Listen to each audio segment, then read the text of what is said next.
morning students. Today is 30th of December 2020 and this is the class 1 EVS homework. So look at the question and the answers.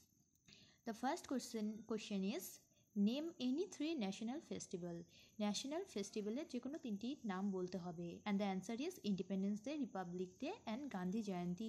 Diwali is an option here. You can choose it also. Name any three religious festival. Religious ধর্মীয় উৎসবের যে কোনো তিনটি নাম বলতে হবে and the answers is Durga Puja, Christmas, Eid.